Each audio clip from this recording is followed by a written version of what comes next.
She stood at the edge of her life, heart racing, mind clear, knowing this was the moment she would no longer be a victim. Every manipulation, every lie, every calculated move he used to control her had failed to break her. She had survived the gaslighting, the silent treatments, the guilt trips, and the threats designed to make her doubt her sanity. Today, she reclaimed herself. Her child's tiny hand in hers was a lifeline, a reminder that she was not alone, that she had someone to protect, someone to love fiercely, and without compromise. She remembered nights she cried silently, mornings she woke in terror, the endless cycle of fear and confusion, and realized something powerful. He could no longer dictate her life. She was free, and freedom felt like fire in her veins. The first rule of handling a narcissist was to detach emotionally. Do not react, do not plead, do not beg. His attempts to provoke you, guilt you, or shame you are weapons designed to weaken your resolve. Recognize them for what they were and refuse to engage. Every text, every call, every attempt at manipulation was nothing more than noise. She learned to respond only with clarity and calm, never emotion. She blocked, muted, and set boundaries that were firm and unbreachable. She understood that the narcissist thrived on chaos and attention, and by giving neither, she reclaimed her power. She sought support, knowing isolation was his weapon. She reached out to hotlines, shelters, friends, and online communities. She discovered she was not weak, not alone, not incapable. She was part of a network of women who had survived, risen, and built lives of independence and joy. Safety became her priority, and she made concrete plans: secure housing, financial stability, legal protection. Every step was deliberate, every choice a declaration that she would no longer be intimidated or controlled. She documented every interaction, threat, and lie. Knowledge was her armor, and the law became a tool she wielded wisely. Restraining orders, custody arrangements, legal advice all became instruments of her liberation. She trained herself to recognize the narcissist's tactics instantly, to see the patterns clearly, and to protect herself and her child from emotional harm. She replaced fear with action, doubt with strategy, and pain with purpose. Her child watched her transformation, eyes wide with trust and admiration. By standing firm, choosing her own path, she taught the most important lessons: resilience, courage, independence, and self-respect. Social media, once a battlefield, became a tool of empowerment. She connected with other mothers, shared stories, gave advice, and received encouragement. Isolation, his weapon, became irrelevant. Slowly, she rebuilt her life, investing in education, career, health, and mind. She celebrated every victory: a paid bill, a quiet night, a moment of laughter. These victories were proof she could survive and thrive, that the darkness he cast could not hold her, that her fire was unquenchable. She learned to trust her instincts, to value intuition above others' opinions, and to make decisions rooted in her safety and her child's well-being.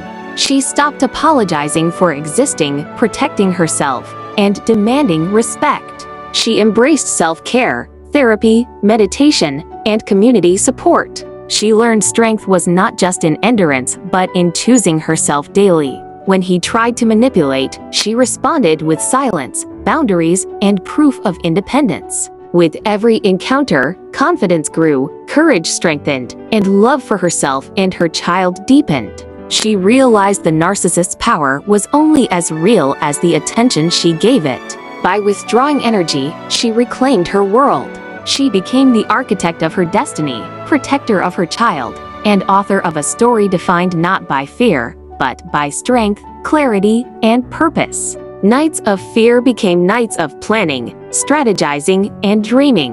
She visualized a future filled with safety, love, success, and laughter. Every step forward was a victory, every choice a celebration of freedom. Survival was not just living but thriving, and she refused to accept anything less. She celebrated milestones: first night in a safe apartment, first paycheck earned alone, first day proud of independence. Each milestone proved the chains he tried to place on her life were shattered. She began sharing her story, first quietly, then boldly, connecting with other women on the same path. Together, they formed a network of empowerment, a community reminding each other they were not alone, that liberation was possible, and that life after abuse could be joyful. She spoke to groups, mentored mothers, shared advice, and inspired confidence. Her pain became purpose, forging resilience, wisdom, and empathy. She became a beacon of hope, proving the human spirit can rise, fierce and unyielding. She wanted every unsupported mother to know, you are capable, strong, and enough. Take one step, reach out, and keep moving. She embraced help, knowing support was courage, not weakness. She celebrated herself, her child, and her freedom, laughing, dancing, and savoring moments once impossible. She mastered boundaries, walked away from toxicity, and prioritized her well-being. Self-respect became her armor, love for her child her shield, courage her sword. The narcissist could no longer dictate her emotions, decisions, or life. Every tear became triumph, every fear clarity, every setback a lesson. Safety, joy, and independence were rights, not luxuries. She wrote affirmations, I am enough, I am safe, I am unstoppable. She replaced fear with purpose, anxiety with action, despair with hope. Laughter replaced tears, choice replaced coercion, love replaced manipulation.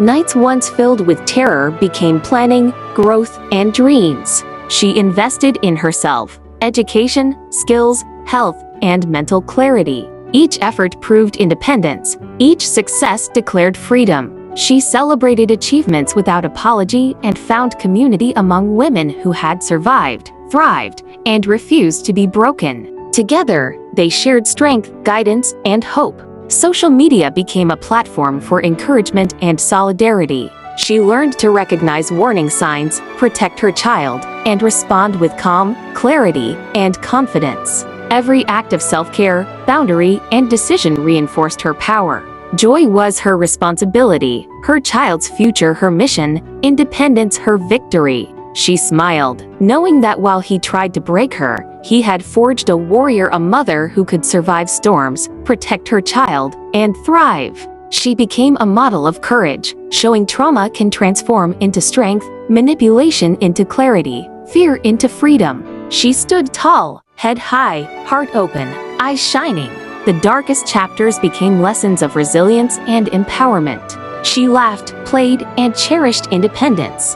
Her story was no longer fear or shame, but triumph, courage, and liberation. She encouraged every single mother to rise, claim power, protect children, and never settle for less than safety, respect, and love. She was unstoppable, unbreakable, and unwavering. The world could not intimidate her, the past could not define her, and the narcissist had no control. Even in darkness, the human spirit can rise, fierce and unyielding.